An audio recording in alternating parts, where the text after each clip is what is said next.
BJP की सरकार ने असंगठित अर्थव्यवस्था पर आक्रमण किया है और आपको गुलाम बनाने की कोशिश की जा रही है। 2008 में जबरदस्त आर्थिक तूफान आया, पूरी दुनिया में आया, अमेरिका में, जापान में, यूरोप में, चाइना में, सब जगह आया।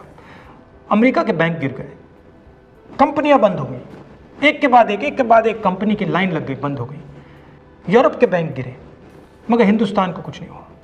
यूपीए की सरकार थी, प्रधानमंत्री जी के पास गया और मैंने उनसे पूछा, मनमोहन सिंह जी बताइए, पूरी दुनिया में आर्थिक नुकसान हुआ है, हिंदुस्तान को कोई असर नहीं हुआ, कारण क्या है?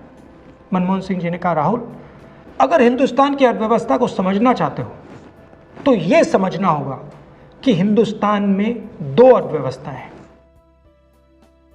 पहली असंगठित अर्थव्यवस्था और दूसरी संगठित अर्थव्यवस्था। संगठित अर्थव्यवस्था में बड़ी कंपनियां, नाम आप जानते हो। असंगठित अर्थव्यवस्था में किसान, मजदूर, छोटे दुकानदार, मिडिल साइज कंपनीज। जिस दिन तक हिंदुस्तान का असंगठित सिस्टम मजबूत है, उस दिन तक हिंदुस्तान को कोई भी आर्थिक तूफान छू नहीं सकता। अब आज के दिन आते हैं।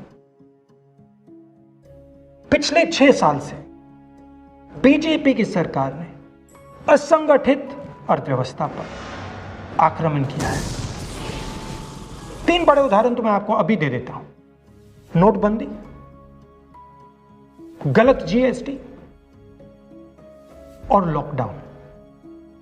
आप यह मत सोचिए कि लॉकडाउन के पीछे सोच नहीं थी। यह मत सोचिए कि गलती से आखिरी मिनट पे लॉकडाउन कर दिया गया है।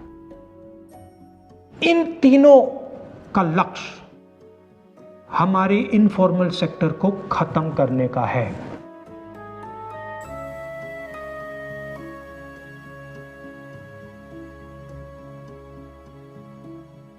प्रधानमंत्री जी को अगर सरकार चलानी है, मीडिया की जरूरत है, मार्केटिंग की जरूरत है।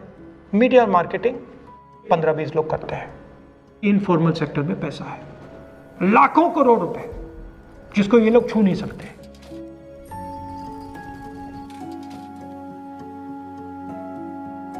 इसको ये लोग तोड़ना चाहते हैं, पैसा लेना चाहते हैं। इसका नतीजा आएगा। नतीजा यह होगा कि हिंदुस्तान रोजगार पैदा नहीं कर पाएगा। क्यों? क्योंकि इनफॉर्मल सेक्टर 90% से ज्यादा रोजगार देता है।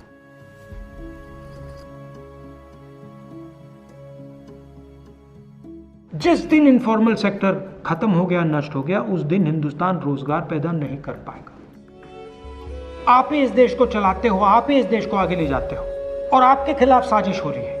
आपको ठगा जा रहा है और आपको गुलाम बनाने की कोशिश की जा रही है। हमें इस आक्रमण को पहचानना पड़ेगा और पूरे देश को मिलकर इसके खिलाफ लड़ना पड़ेगा।